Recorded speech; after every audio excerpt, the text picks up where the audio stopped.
Hi guys, welcome to challenges. आज class 11th के लिए आज दूसरा वीडियो आया है। दूसरा सा वीडियो लॉन्च हुआ है जिसमें आज हम लोग आगे के ऑब्जेक्टिव क्वेश्चंस का सॉल्यूशन करेंगे। चलो फिलहाल जल्दी से स्टार्ट करते हैं और आप जो है बहुत सारे क्वेश्चंस के आंसर आप खुद भी दे पाओगे। तो चलो स्टार्टअप करते हैं इसका। यहाँ पे क्वेश्चंस जो है, सबसे पहले तो क्वेश्चन स्टार्ट करने से पहले आपके पास आपका कॉपी और कलम होना चाहिए, क्योंकि कुछ कुछ जगहों पे आपको वो सॉल्यूशन करना पड़ सकता है, और अगर नहीं भी करना पड़े तो बढ़िया बात है, लेकिन आप उसको ओपन करके रखें। चलो फिलहाल शुरुआत करते हैं। जल्दी से अपना कॉपी जो है और कलम है अपने पास में ला ले। हम थोड़ा वेट करते हैं 10 सेकंड तक का, जो कि आप कर पाओगे। चलो उम्मीद है कि 10 सेकंड का टाइम देते हैं। आप जल्दी से अपना कॉपी कलम अपने पास रखो, है ना, फास्ट। चलो देखते हैं। तो सबसे पहला क्वेश्चंस जो है अपने पास ये है कि due to capillary action a liquid will rise in a tube if angle of contact is. ठीक है, यहाँ पे थोड़ा सा मिस्टेक है, इसको हम हटाते हैं। ठीक है, यहाँ पे जो है ऑप्शन गलत है। यहाँ न्यून कोण होगा, न्यून। ठीक, और यहाँ पे जो है वो अधिक के कोण होगा। बाकी सब चीज ठीक है। तो क्वेश्चंस क्या कह रहा है ना, कि एक कैपिलरी एक्शंस के through liquid will rise in a tube. मतलब एक ट्यूब है, मान लो ऐसा कोई एक कंटेनर है। ठीक है, कंटेनर में लिक्विड भरा हुआ है। ठीक, और इसमें एक कैपिलरी ट्यूब डाला हुआ है, और इस कैपिलरी ट्यूब में, ये जो कैपिलरी ट्यूब में, इसमें लिक्विड राइज कर रहा है, ऊपर की ओर बढ़ रहा है। ठीक है, लिक्विड जो है वो इसमें राइज करते जा रहा है। तो आपको बताना है एंगल ऑफ कांटेक्ट क्या है। एंगल ऑफ कांटेक्ट, ठीक है, जिसको हम लोग हिंदी में स्पर्श कोण के नाम से जानते हैं, स्पर्श कोण, या फिर हम इसको संपर्क कोण भी कहते हैं। ये जो है, एक मिनट, संपर्क कोण, ये राइज कर रहा है ऊपर की ओर। ठीक है, तो ये आपको इसमें से बताना है कि कौन सा एंगल ऑफ कांटेक्ट होगा। बहुत आसान क्वेश्चन, हम इसको समझाते हैं।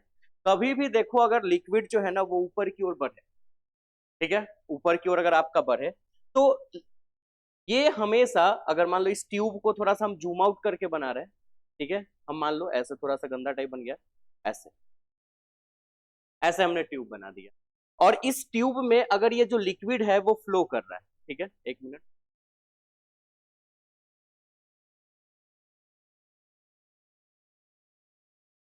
मान लो ऐसा ट्यूब, इस ट्यूब में लिक्विड ऊपर की ओर राइज कर रहा है, ऊपर की ओर। तो लिक्विड अगर ऊपर की ओर राइज कर रहा है, तो लिक्विड की जो शेप होगी वो ऐसे रहेगी। में लिक्विड ऐसे, ठीक है, लिक्विड ऊपर जा रहा है, लेकिन वो लिक्विड इस तरह से शेप देगा। ठीक है, अगर ऊपर बढ़ रहा है तो, अगर इस, जैसे ये कंटेनर है, इस कंटेनर में पानी भरा हुआ है, और इस कंटेनर में कोई लिक्विड, पानी की जगह कोई लिक्विड मान लेते हैं, ये लिक्विड यहाँ पे भरा हुआ है, और अगर ये लिक्विड इस ट्यूब में इस हाइट से ये जो हाइट है, इस हाइट से अगर ऊपर बढ़ जाता है, ठीक है, तो ये जो ऊपर लिक्विड बढ़ के गया है उसका जो शेप है वो इस तरह से होने वाला है। इस शेप को हम लोग कॉनकेव बोलते हैं, कॉनकेव, यानी कि अवतल। अवतल, अवतल शेप बोला जाता है, यानी यहाँ भी वही कॉनकेव अवतल शेप, ये ऐसा होगा। ठीक है, ऐसा। लेकिन अगर अगर एक कोई कंटेनर हो और इसमें हमने एक कैपिलरी ट्यूब डाला, इसमें आपने एक लिक्विड भरा, ठीक है, और इस लिक्विड जो है, ये इस लिक्विड की जो हाइट है वो यहीं तक रह जाए, मतलब इस हाइट तक भी लिक्विड ना पहुंच पाए, तो इसका सीधा मतलब है यहाँ पे ये जो लिक्विड का शेप होगा वो इस तरह से होगा। मतलब यहाँ अगर हम बना दें तो ये जो फेस शेप होगा वो ऐसे होगा। ठीक है, और इस वाले को हम लोग कॉन्वेक्स शेप बोलते हैं। ठीक है, यानी उत्तल। ठीक, और तो राइज अगर हो रहा है, राइज हो रहा है तो ये ऊपर जाएगा, और राइज मतलब ऊपर बढ़ रहा है, ऊपर क्यों राइज कर रहा है, तो ऊपर अगर जा रहा है तो ये यही शेप लेगा। अगर इस हाइट से नीचे रह गया तो वो इस तरह का शेप लेगा। तो अगर शेप, अब क्वेश्चन उठता है कि ये शेप और ये शेप में अंतर क्या है, तो देखो कहाँ पे हम समझाएं, यहाँ देखो। अगर ये लिक्विड है, ठीक है, इसमें अगर लिक्विड कंटेनर को थोड़ा सा और छोटा बनाते हैं, और छोटा, एक मिनट एक मिनट, चलो एक, ठीक, इसमें अगर लिक्विड इस तरह का शेप है, इस तरह का, ठीक है, तो ये जो दीवार है ना, कंटेनर, ये सरफेस, और ये जो लिक्विड का ये डायरेक्शन है, ये इसके बीच का जो एंगल है यही एंगल ऑफ कांटेक्ट है, यानी स्पर्श कोण। ठीक है, तो ये स्पर्श कोण अगर ये वाली लाइन ऐसे होता तो यहाँ पे ये एंगल 90 डिग्री होता। ठीक, लेकिन अगर ये शेप इस तरह से तो डेफिनेटली ये 90 डिग्री से तो छोटा बनेगा, और 90 डिग्री से जो छोटा एंगल होता है उसको हम लोग एक्यूट एंगल या न्यून कोण के नाम से जानते हैं, न्यून कोण या एक्यूट एंगल। लेकिन अगर यही कंस्ट्रक्शन यही अगर इस तरह से बनता है, इस तरह से, तो ये दीवार और लिक्विड का डायरेक्शन का शेप इस तरह से है, तो यहाँ पे ये जो एंगल बनता है ये 90 डिग्री से बड़ा बनता है, तो ये जो है वो आपका अधिक के कोण हो जाता है, 90 से बड़ा, जिसको ऑब्ट्यूज एंगल बोलते हैं। तो यहाँ पे क्वेश्चंस के अकॉर्डिंग क्या कर रहा है कि लिक्विड राइज कर रहा है, ध्यान से सुनो इस बात को, लिक्विड राइज कर रहा है, लिक्विड ऊपर जा रहा है। लिक्विड अगर ऊपर जाएगा शेप ऐसा ही लेगा, ऐसा मतलब इस तरह का ही शेप लेगा, इस तरह मतलब ऐसा शेप लेगा, अगर राइज कर रहा है तो ऊपर की ओर जा रहा है तो, और अगर ऐसा साइज उसने लिया तो न्यून कोण बनेगा। ठीक है, यानी कि एक्यूट एंगल। और अगर लिक्विड जो है वो साइज से नीचे रह जाता है, इस मेन हाइट से नीचे राइज नहीं कर रहा है, फॉल कर रहा है, नीचे गिर रहा है, तो इसका मतलब है कि इसका जो शेप है वो इस तरह से बनेगा, इस तरह से। और जब ये बना इसका मतलब इसको कॉन्वेक्स बोलते हैं, ये कॉन्वेक्स बना, उत्तल बना। और जब ऐसा बना तो अधिक के कोण ही रहेगा, क्योंकि ये वाली कंस्ट्रक्शन हो जाएगी, ये वाली एंगल बनेगा, और उस समय ये ऑब्ट्यूज एंगल हो जाएगा। ठीक है, सीधा याद रखना है। अगर लिक्विड राइज कर रहा है, ठीक है, हम यहाँ पे लिख देते हैं लिक्विड, ठीक है, एक मिनट आपके याद रखने के लिए, लिक्विड ट्यूब की कहानी बता रहे हैं। ट्यूब में लिक्विड जो है वो ट्यूब में राइज कर रहा है, ऊपर की ओर चढ़ रहा है। ठीक है, तो इसकी जो शेप होगी, शेप, ठीक है, शेप जो होगी वो होगी कॉनकेव। और अगर शेप कॉनकेव होगा तो एंगल ऑफ कांटेक्ट जो होता है, एंगल ऑफ कांटेक्ट जिसको हम स्पर्श कोण बोलते हैं, ठीक है, वो होना चाहिए थीटा का वैल्यू 90 डिग्री से छोटा। 90 से डिग्री से छोटा मतलब acute angle. Acute angle Hindi में हम इसको न्यून कोण का नाम देंगे, समझ गया। अच्छा, दूसरा नंबर, अगर लिक्विड राइज ना करके फॉल करे तो शेप जो है वो कन्वेक्स देगा, कन्वेक्स। और थीटा जो है वो 90 डिग्री से बड़ा होगा, और ये ऑब्ट्यूज एंगल होगा, ऑब्ट्यूज। हमने इसको पूरा डिटेल में लिख दिया, अधिक के कोण। ठीक है, तो फिगर भी बना देते हैं। पहले का फिगर ऐसे, लिक्विड जो है वो अगर इस तरह से रहे, ठीक है, तो अब देखो ये और ये ब्लैक कलर यूज कर रहे हैं क्योंकि वो आपको फिगर दिखेगा बेहतर। ये और ये के बीच का जो एंगल है ये थीटा, जो कि 90 डिग्री से छोटा होगा। ठीक है, अच्छा, पहले का ये फिगर है। दूसरे वाले का थ्योरी का फिगर क्या है कि अगर फॉल हो रहा है, नीचे गिर रहा है, तो इसका मतलब ये ऐसे रहेगा। ठीक है, ऐसे। तो ये सरफेस और ये और ये इसके बीच की जो एंगल, यहां पे ये जो एंगल बना है ये थीटा, जो कि 90 डिग्री से बड़ा होगा। तो ये उस फिगर, तो हमारे क्वेश्चंस के अकॉर्डिंग ये वाली थ्योरी है। राइज कर रहा था तो एक्यूट एंगल बनेगा। एक्यूट एंगल मतलब न्यून कोण। पहले आप क्या करो, न्यून कोण पहले तो हम इसका आंसर मार दें, ये वाली। ठीक, और आप जल्दी से इसका स्क्रीनशॉट लो। इसमें ये सब आपको नहीं उतारना, आपको ये क्वेश्चंस उतारना है। आप स्क्रीनशॉट ले लो जल्दी से। स्क्रीनशॉट लेने के बाद नेक्स्ट में इसका आप स्क्रीनशॉट ले लो, और ये ध्यान में रखना। ठीक है, चलो ले लिए। अच्छा, एक और चीज का स्क्रीनशॉट ले ही लो। अगर कहानी क्या है ना, ठीक है, इसमें हम एक और चीज जोड़ देते हैं कि अगर लिक्विड, ठीक है ना राइज किया ना फॉल किया, उस हाइट तक पहुंच गया, न तो इसमें इस हाइट से ऊपर बढ़ा ना इस हाइट से नीचे रहा, वो इस हाइट के बराबर रह गया, इसके हाइट के बराबर रह गया। ठीक है, इक्वल फॉर्म में रहा, ना राइज किया ना फॉल किया। ठीक है, no rise no fall, equal height पे रह गया, है ना, इक्वल हाइट पे रह गया कैपिलरी ट्यूब। तो वो जो शेप होगा प्लेन हो जाएगा, प्लेन। और जब शेप प्लेन हो जाएगा तो थीटा की वैल्यू 90 डिग्री हो जाएगा, 90 मतलब राइट एंगल हो जाएगा, राइट एंगल यानी समकोण, समकोण। जैसे ये एकदम प्लेन लिक्विड रह गया, तो ये सरफेस और इसके बीच का जो एंगल है वो थीटा 90 डिग्री हो जाएगा। अब इसका स्क्रीनशॉट ले लीजिए जल्दी से, ठीक है। Next next question, third number, sorry 16 number. An ice cube contains a large air bubble, the cube is, ठीक है, floating on the surface of water contained in the trough. What will happen to the water level when the cube melts? एक ice cube में एक बड़ा सा air bubble, ठीक है, मतलब एक आइस क्यूब है, आइस बर्फ, ठीक है ना, और बर्फ के अंदर जो है एक एयर बबल, मतलब एक बर्फ है, एक बर्फ है, मान लो इस तरह का बर्फ का एक शेप है किसी तरह से, ठीक है, और इस बर्फ के अंदर एयर बबल दिख रहा है, ठीक है, और ये जो आइस क्यूब है ना, मतलब नाम ही आइस क्यूब, तो क्यूब की तरह रहेगा, आइस मतलब बर्फ है और क्यूब मतलब घन, घन के आकार में, और इसमें हमको एक एयर बबल दिख रहा है।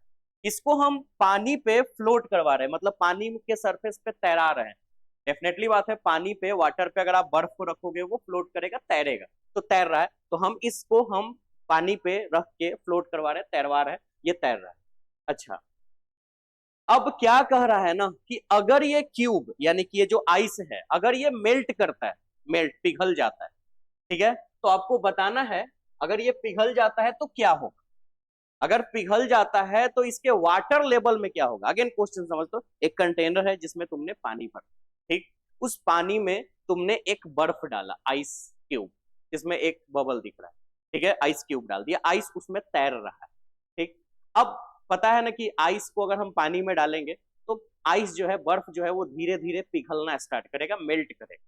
तो अगर मेल्ट करेगा तो क्वेश्चन ये है कि क्या पानी का लेयर बढ़ेगा, मतलब पहले बर्फ डाला हुआ है, बर्फ डालने से पानी की जो लेयर है उस कंटेनर में, जैसे ऐसे यहाँ पे हम समझाते हैं, ये कंटेनर है, ठीक है, इसमें पानी ऐसे है पूरा भरा हुआ, इसमें आइस बर्फ है, जो भी है, ये इसमें तैर रहा है, फ्लोट कर रहा है, धीरे धीरे ये पिघलना स्टार्ट करता है।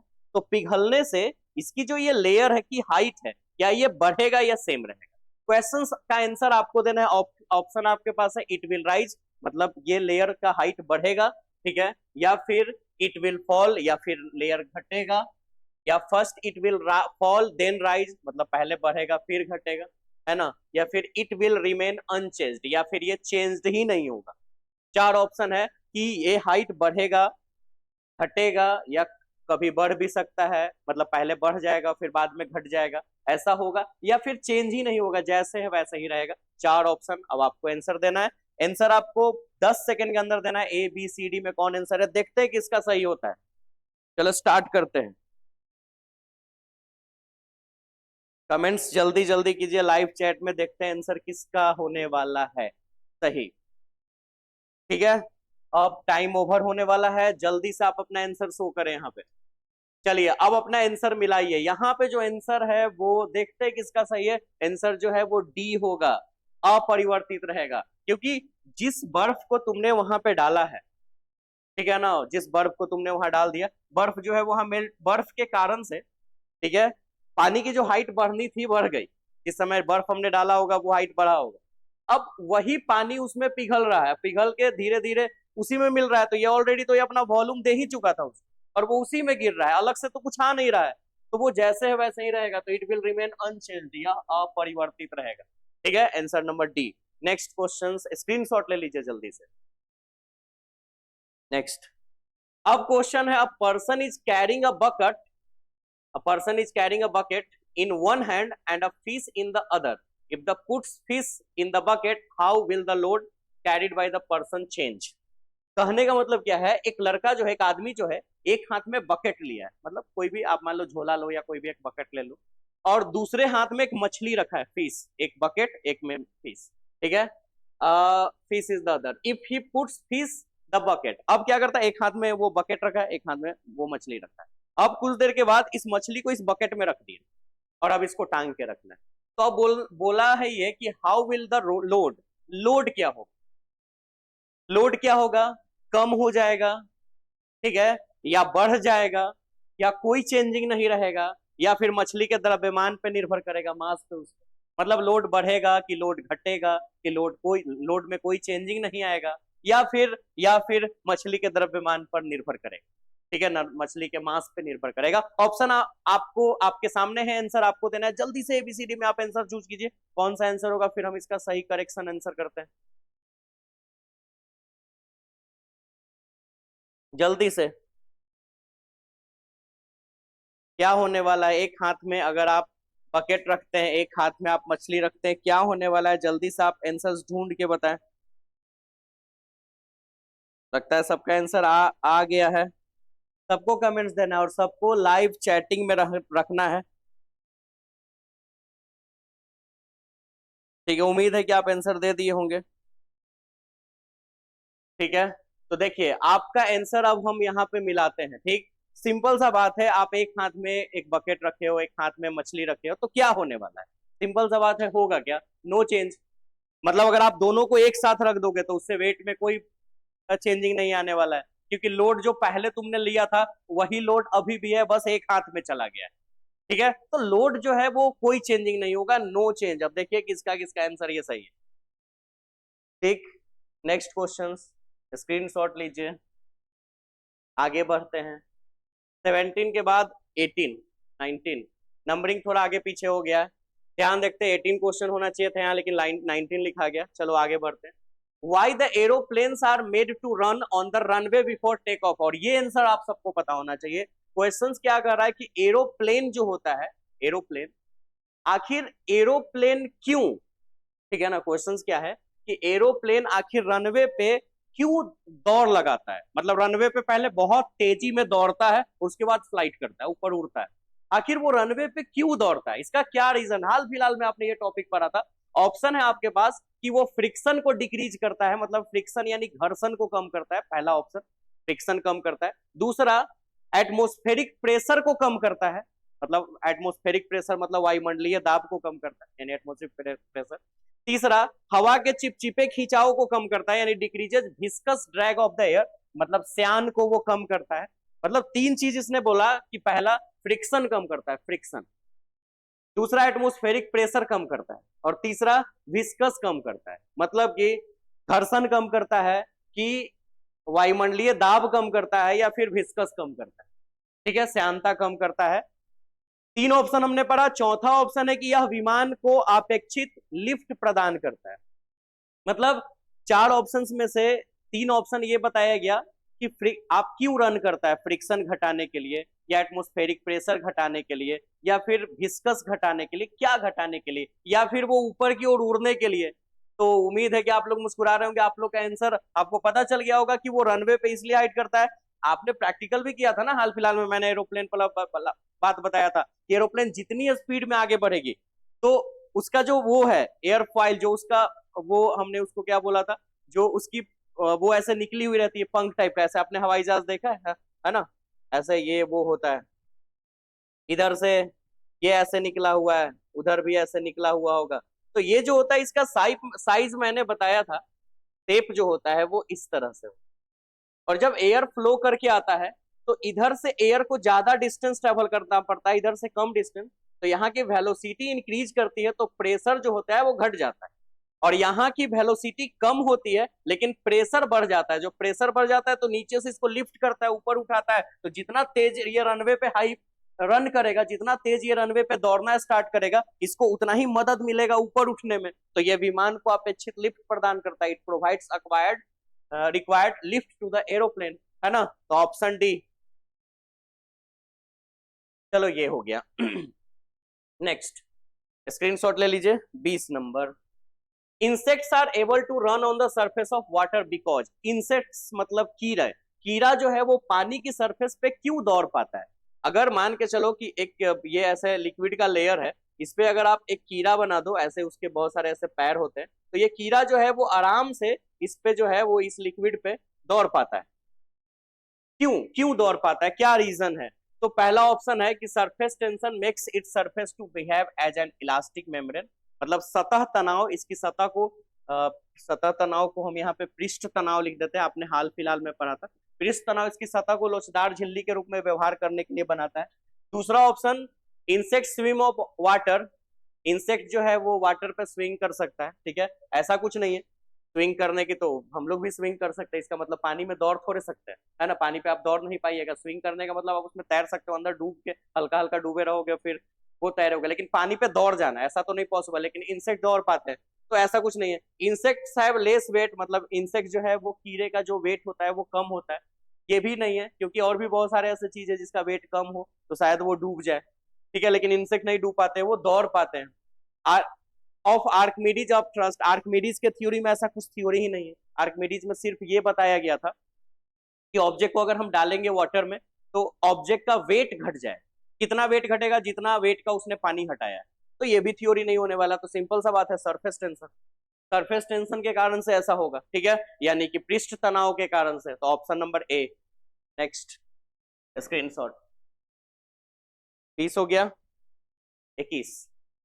अ drop of water broken into two drops, एक ड्रॉप ऑफ वाटर है, बड़ा सा ड्रॉप है, ब्रोकन इनटू टू पार्ट्स, ये दो भाग में टूट जा रहा है, दो छोटे छोटे भाग में ये टूट जा रहा है, तो the sum of which property of the two drops is equal to that of the single, मतलब क्या कह रहा है कि एक पानी का बूंद है, पानी का बूंद ड्रॉपलेट, और ये दो छोटे छोटे ड्रॉपलेट में टूट जा रहा है, तो आपको बताना है, ठीक है, कि इनमें से चार ऑप्शन में से कौन सा ऐसा क्वांटिटी है, ठीक है, जो इसका और इन दोनों के सम के बराबर होगा, मतलब ठीक है, और एक लाइट होगा, मान लो कि एक बड़ा सा ड्रॉपलेट था, तो उस ड्रॉपलेट की रेडियस होगी, सरफेस एरिया होगी, सरफेस एनर्जी होगी, वॉल्यूम होगी, मतलब त्रिज्या होगा, सतह क्षेत्रफल होगा, सतह ऊर्जा होगा, आयतन होगा, सब चीज होगा, ठीक है, सरफेस एरिया, सतह क्षेत्रफल, या फिर हम इसको पृष्ठ क्षेत्रफल भी बोल सकते हैं और पृष्ठ ऊर्जा भी बोल सकते हैं,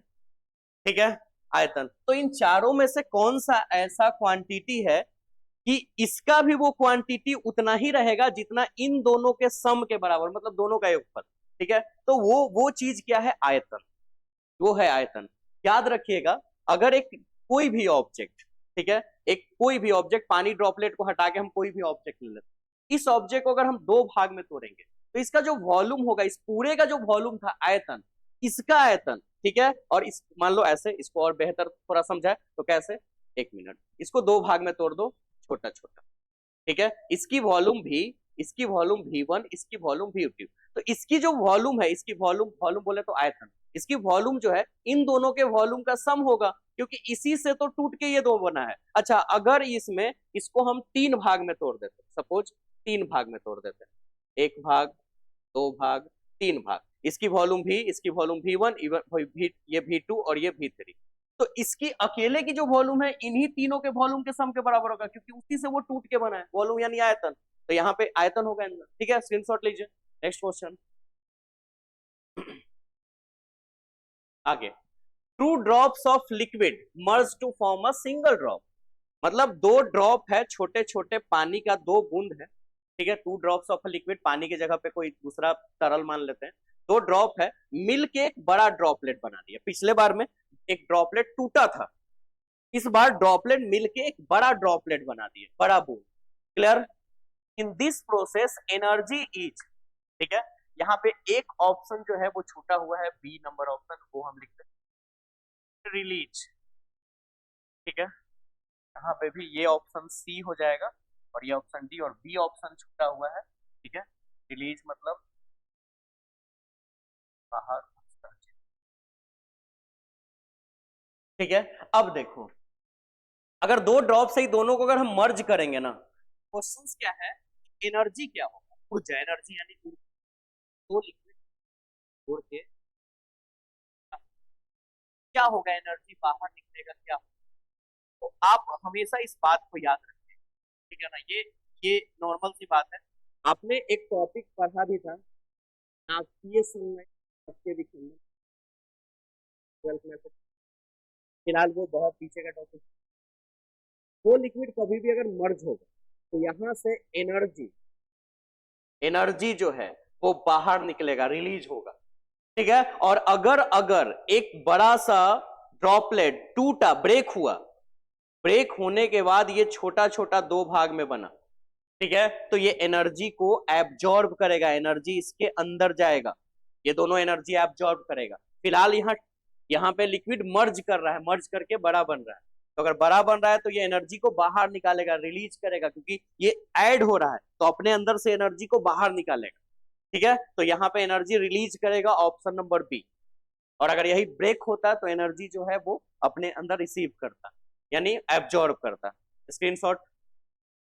नेक्स्ट, अब चलते हैं 23 number question. What hap makes it difficult to separate two glass seat.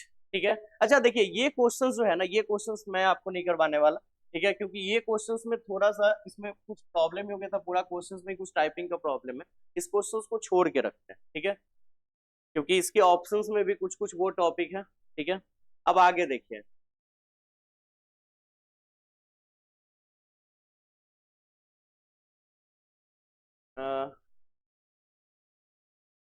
Surface tension, viscosity, gravity, atmospheric pressure.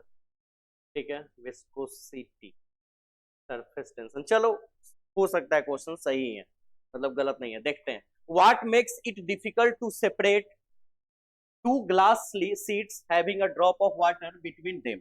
मतलब क्या है ना, बता क्या रहा है ना कि दो शीशे का ग्लास लो, दो शीशे मतलब कांच है, कांच, कांच का कोई दो टुकड़ा लिया तुमने, प्लेन ले लो तो ज्यादा बेहतर है, दोनों को ऐसे चिपकाओगे ना और आराम से हटा लोगे, चिपकेगा, आराम से हट।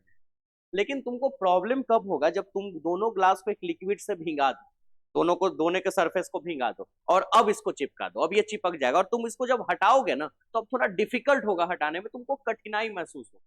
ऐसा क्या रीजन है कि ये डिफिकल्ट हो रहा है? ठीक है, तो इसके पीछे जो रीजन है ना वो सरफेस टेंशन। ठीक है, पृष्ठ तनाव भी बोलते हैं इसको। ऐसा क्यों? सोचो, आपने पढ़ा था सरफेस टेंशन क्या होता है, कि लिक्विड का नेचर होता है कि वो अपने एरिया को छोटा करता है ना, वो अपने क्षेत्रफल को छोटा करने का कोशिश करता है, और जब एरिया यानी सरफेस को अपना छोटा कर रहा है तो वो छोटा करने के दौरान दोनों जो कांच का वो जो टुकड़ा है, ग्लास का जो टुकड़ा है, उसको वो चिपका के रखेगा, तो उसको वो निकालने में दिक्कत होता है। ठीक है, नेक्स्ट स्क्रीनशॉट। अगला क्वेश्चन है, the maximum velocity of the liquid up to which the flow is streamline does not depend upon. The maximum velocity of the liquid up to which the flow is streamline does not depend. कह रहा है ना कि अगर कोई flow streamed line में है, stream line मतलब कोई लिक्विड जो है वो स्ट्रीम लाइन फ्लो कर रहा है, स्ट्रीम लाइन। अब स्ट्रीम लाइन फ्लो का मतलब हिंदी मीडियम वाले बच्चे भी जान रहे होंगे, धारा रेखीय प्रवाह। अगर प्रवाह धारा रेखीय है, अगर प्रवाह जो है वो धारा रेखीय, स्ट्रीम लाइन यानी धारा रेखीय प्रवाह हो रहा है, स्ट्रीम लाइन फ्लो हो रहा है, तो मैक्सिमम वेलोसिटी, वेलोसिटी जो है, वेलोसिटी यानी जो वेग है, वेग जो है मैक्सिमम वेलोसिटी, मैक्सिमम मतलब महत्तम जो वेग है उसका, महत्तम वेलोसिटी, मैक्सिमम वेलोसिटी जो है वो किस चीज पे डिपेंड नहीं करता इन चारों में से। तो इसको समझने के लिए मतलब फिर से समझो, जो लिक्विड का फ्लो हो रहा है ना वो स्ट्रीम लाइन हो रहा है। स्ट्रीम लाइन मतलब धारा रेखीय, स्ट्रीम लाइन का मतलब मैंने बताया था कि हर एक पार्टिकल की वेलोसिटी और डायरेक्शन सेम, यानी हर एक कण एक ही दिशा में, एक ही डायरेक्शन और एक ही वेग से, एक ही वेलोसिटी से मूव करे, वह स्ट्रीम लाइन था। और अगर चेंज हो डायरेक्शन और वेलोसिटी तो टर्बुलेंट बताया था मैंने, यानी विक्षुब्ध प्रवाह यानी टर्बुलेंट फ्लो। अब यही चीज स्ट्रीम लाइन में अगर मैक्सिमम वेलोसिटी है तो किस चीज पे डिपेंड, इसके लिए मैंने एक फॉर्मूला लिखा है कि क्रिटिकल वेलोसिटी, क्रिटिकल वेलोसिटी का ये फॉर्मूला है, क्रिटिकल, क्रिटिकल वेलोसिटी यानी कि क्रांतिक वेग, क्रांतिक वेग का ये फॉर्मूला है। क्रांतिक वेग डिपेंड किस पे करता है, देखो क्या क्या पे, ये जो है, ठीक है, ये है ईटा, ईटा का जो साइन है, ठीक, और ये है श्यानता गुणांक, यहाँ पे लिख दे साइड में तो वो ज्यादा बेहतर है। ईटा जो है वो है श्यानता गुणांक, श्यानता गुणांक का मतलब होता है कॉफिशिएंट, है ना, कॉफिशिएंट, थोड़ा वो स्पेलिंग गलत हो गया, कॉफिशिएंट ऑफ विस्कोसिटी। ठीक है, विस्कोसिटी, उसमें जो रो है, रो, ये है डेंसिटी, डेंसिटी बोले तो घनत्व, और यहाँ जो डी है वो है डायमीटर, मतलब व्यास। तो व्यास है मतलब त्रिज्या भी है ही यहाँ पे, बस आधा कर देना है उसको। यानी कि जो क्रांतिक वेग है ना वो श्यानता गुणांक पे निर्भर करता है, यानी कि कोफिशिएंट ऑफ विस्कोसिटी। इस पे भी डिपेंड करता है और इस पे भी डिपेंड करता है। और क्वेश्चन है कि किस पे डिपेंड नहीं करता है। तो डेंसिटी तो है, मतलब इस फॉर्मूला में डेंसिटी है, डेंसिटी पे डिपेंड करता है, यानी दाब। वो डेंसिटी मतलब क्या, दाब पे डिपेंड करता है, ठीक है। और सॉरी, घनत्व पे। तो डेंसिटी पे तो डिपेंड करता है, तो ये आंसर तो नहीं होगा। अच्छा, दूसरा किस चीज पे, डायमीटर पे भी डिपेंड करता है। डायमीटर मतलब व्यास, तो डायमीटर है तो रेडियस भी होगा यहाँ पे, यानी त्रिज्या।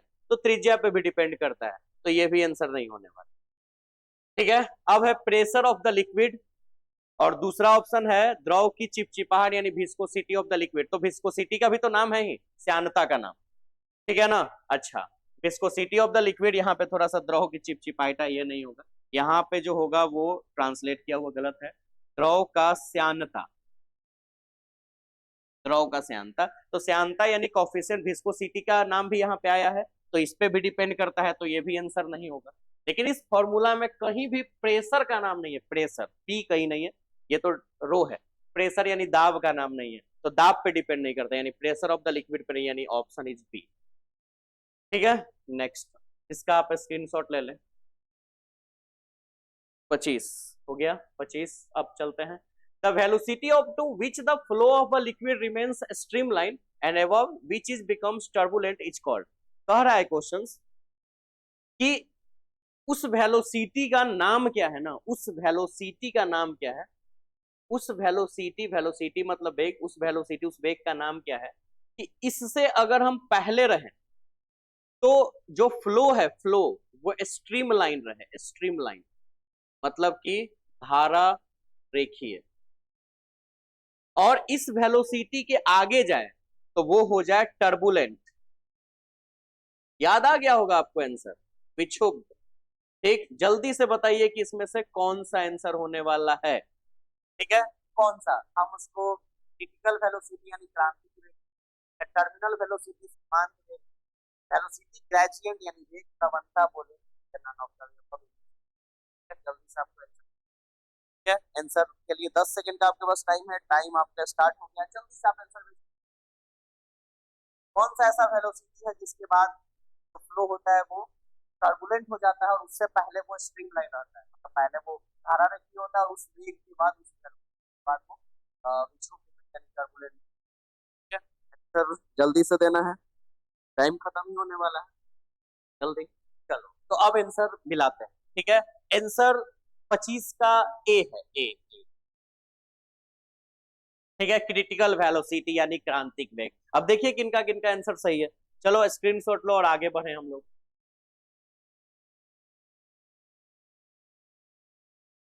नेक्स्ट, अगला क्वेश्चन है, one of the major factors that determines the laminar or turbulent nature, ठीक है। आप बताइए कि वह एक मेजर फैक्टर, मेजर फैक्टर मतलब एक वो बहुत बड़ा मुख्य कारक बताओ, मेजर फैक्टर बहुत मुख्य वाला कारक बताओ कि जो फ्लो होता है वो स्ट्रीम लाइन से टर्बुलेंट या टर्बुलेंट से स्ट्रीम लाइन हो जाता है। ऐसा क्या रीजन है, किस सबसे मेन रीजन बताना है टर्बुलेंस, स्ट्रीम लाइन से टर्बुलेंट होना मतलब धारा रेखीय से भी क्षुब्ध होना, ठीक है ना। स्ट्रीम लाइन से टर्बुलेंट होना यानी कि धारा रेखीय से विक्षुब्ध हो जाना। कौन सा ऐसा मेन फैक्टर है, वेलोसिटी, क्रिटिकल वेलोसिटी, अभी पिछला वाला पर वेलोसिटी इसका मेन फैक्टर है, वेलोसिटी ऑफ फ्लो, प्रवाह का वेग, है ना। चलो नेक्स्ट स्क्रीनशॉट। अगला question, the viscous force does not depend upon, यानी श्यानता बल, विस्कस फोर्स मतलब श्यानता बल किस पर निर्भर नहीं करता है। हमने इसके लिए एक फॉर्मूला लगा है, श्यानता बल जो होता है उसकी फॉर्मूला ये होती है ईटा, मतलब कि ये श्यानता गुणांक हो गया, समझ रहे हो, ये एरिया हो गया, एरिया यानी क्षेत्रफल, और ये हो गया कोफिशिएंट, ठीक है, कोफिशिएंट ऑफ विस्कोसिटी यानी श्यानता गुणांक, फास्ट लिख रहा है थोड़ा, और ये है वेलोसिटी ग्रेडियंट, वेलोसिटी ग्रेडियंट यानी वेग प्रवणता, ठीक है, तो इसका मतलब है कि ये तीन चीज पे तो डिपेंड करता है। ईटा मतलब ये नेचर पे डिपेंड करता है, कोफिशिएंट ऑफ विस्कोसिटी मतलब नेचर बोल सकते हैं, नेचर ऑफ लिक्विड यानी द्रव की प्रकृति। तो ये आंसर तो नहीं होगा, क्योंकि किस पे डिपेंड कर नहीं करता है ये पूछ रहा है। एरिया पे भी डिपेंड करता है, वहां पे नाम है, तो ये भी आंसर नहीं होगा, क्षेत्रफल। अच्छा, वेलोसिटी ग्रेडियंट यानी वेग प्रवणता, इस पे भी ये डिपेंड करता है, तो ये भी आंसर नहीं होगा। ठीक है, ये भी नहीं होगा। तो अब एक ऑप्शन अपने पास बचा है, वो है वेलोसिटी। ठीक है, तो ये वेलोसिटी पे डिपेंड नहीं करता है, तो आंसर जो होगा वो ए हो जाएगा। ठीक है, स्क्रीनशॉट ले लीजिए जल्दी से। नेक्स्ट, अगला question, in stream line flow the velocity of the liquid contact with the containing vessel is. मतलब एक आपके पास बर्तन है और इस बर्तन में जो लिक्विड रखा हुआ है, ठीक है, वो स्ट्रीम लाइन फ्लो कर रहा है। स्ट्रीम लाइन फ्लो मतलब धारा रेखी, यानी इसकी हर एक पार्टिकल की वेलोसिटी और डायरेक्शन सेम है। तो आपको बताना है कि कांटेक्ट वाला जो लिक्विड है, जो सरफेस से कांटेक्ट में इस वेसल, इस बर्तन के कांटेक्ट में जो लिक्विड है, उसकी वेलोसिटी क्या होगी, वेग तो जीरो होगी। बीच की ऑब्जेक्ट जो है पार्टिकल ये मूव कर रही होगी, लेकिन जैसे जैसे ये किनारे जा रहा होगा इसकी वेलोसिटी घटते जा रही होगी, और सबसे अंतिम छोर पे जो वेव वेलोसिटी होगा लिक्विड का वो जीरो होगा। ठीक है, तो आंसर। ठीक है, next question 29, a body is falling freely in a viscous liquid, finally it। अगर कोई बॉडी जो है वो फ्रीली फॉल कर रहा है, मतलब एकदम स्वतंत्र रूप से नीचे गिर रहा है, वो भी कहां पे, एक लिक्विड में, विस्कस लिक्विड में, तब क्या होगा, सीधा बात है, वो सही चलते चला जाएगा, यानी निरंतर वेग के साथ गिरते रहेगा। Falls with a constant velocity, कोई चेंजिंग नहीं होगा, जैसे गिर रहा है वैसा ही गिरते चला जाएगा, कोई डिक्रीज ना तो उसमें इंक्रीमेंट होगा ना डिक्रीमेंट होगा, कुछ भी नहीं होगा, वो सीधे गिरते चला जाएगा। ये हो गया। नेक्स्ट, आगे, to which type of fluid is Bernoulli's theorem strictly applicable. Bernoulli का प्रमेय किस प्रकार के द्रव पर सख्ती से लागू होता है, इसमें से कौन सा ऐसा लिक्विड है जिसको बर्नौली थ्योरम चाहता है कि ऐसा ही लिक्विड मेरे लिए यूज हो। तो ऐसा कोई लिक्विड नहीं, ना तो वो विस्कस, न एनिस्ट्रोपिक, न कंप्रेसिबल, न नन ऑफ द अबव, यानी कि आंसर होगा नन ऑफ द अबव। इसमें से कोई भी कंडीशन का लिक्विड इसको नहीं चाहिए बर्नौलीज थ्योरम, क्योंकि इसके लिए आइडियल लिक्विड चाहिए जो कि पॉसिबल नहीं। तो इनमें से तो तीनों में से कोई नहीं चाहिए, आंसर सीधा none of the above. Next, आगे, hydraulic brakes work on the basis, और ये आंसर सबको पता है, हाइड्रोलिक ब्रेक किस प्रिंसिपल पे बेस्ड है, पाइजली इक्वेशन यानी पाइजली लॉ पे, या पास्कल के लॉ पे, या फिर आर्किमिडीज के लॉ पे, या फिर बर्नौलीज के लॉ पे। सब साइंटिस्ट के नाम पे लॉ दिया गया। तो आप बताइए, आंसर आपको 10 सेकंड का देना है, 10 सेकंड नहीं 5 सेकंड में आप इसका आंसर दीजिए, एबीसीडी में से फास्ट, जल्दी से आपको आंसर देना है, आप जल्दी से 5 सेकंड के अंदर आंसर दीजिए। क्या होने वाला है, वेट कर रहे हैं हम आपके आंसर का, और टाइम ओवर होने वाला है, और आपका टाइम ओवर हो गया। तो अब देखिए, हाइड्रोलिक ब्रेक जो है वो पास्कल लॉ पे, आपने पढ़ा था, पास्कल लॉ पे ये काम करता है ना, तो ये आंसर हो गया इसका। Next, 32, suddenly fall in the atmospheric pressure by a large amount. So अगर अचानक से एटमोस्फेरिक प्रेशर गिर जाए, है ना, अचानक से एटमोस्फेरिक प्रेशर मतलब वायुमंडलीय दबाव जो है, या वायुमंडलीय दाब जो है, एटमोस्फेरिक प्रेशर अचानक से गिर जाए, अचानक से कम हो जाए, ठीक है ना, तो क्या होने वाला है, इसका मतलब है कि तूफान आने वाला। तो जब भी तूफान की बारी आने वाली, तूफान आने का सूचना संकेत पहले कैसे पता चलता है, तूफान आने से पहले एटमोस्फेरिक प्रेशर, जो एटमोस्फेरिक प्रेशर हम लोग मेजरमेंट करके रखेंगे, वो अचानक से गिर जाएगा, काफी कम हो जाएगा, तो समझो कि तूफान आने की संभावना है। तो आंसर जो है वो डी, यानी स्टॉर्म, तूफान। ठीक है, नेक्स्ट क्वेश्चन,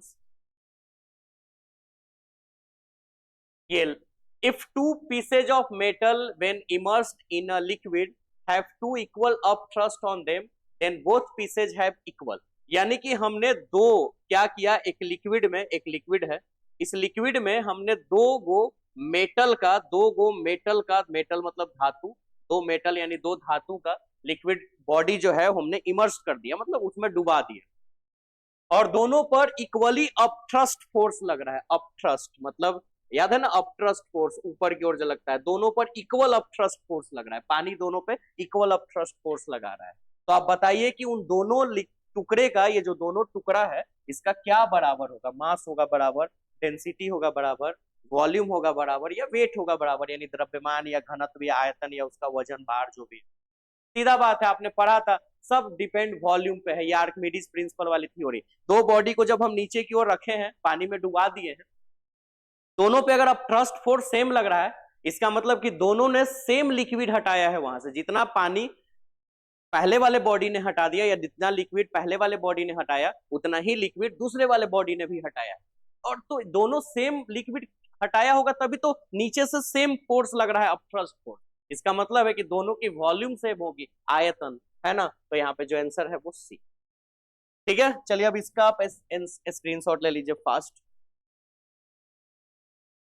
और जो क्वेश्चन है वो थोड़ा लेवल वाला है, क्वेश्चन सबका नोट होना चाहिए। और ये आज का अंतिम क्वेश्चन हमने करवाया आपको, और यहीं पे हम लोग वीडियो समाप्त करते हैं। वीडियो में इसी तरह से आप अपना नोट्स क्लियर करते रहिए, और अभी जो मेरा आवाज बच्चा सुन रहा है इसका मतलब वो पूरा वीडियो देखा।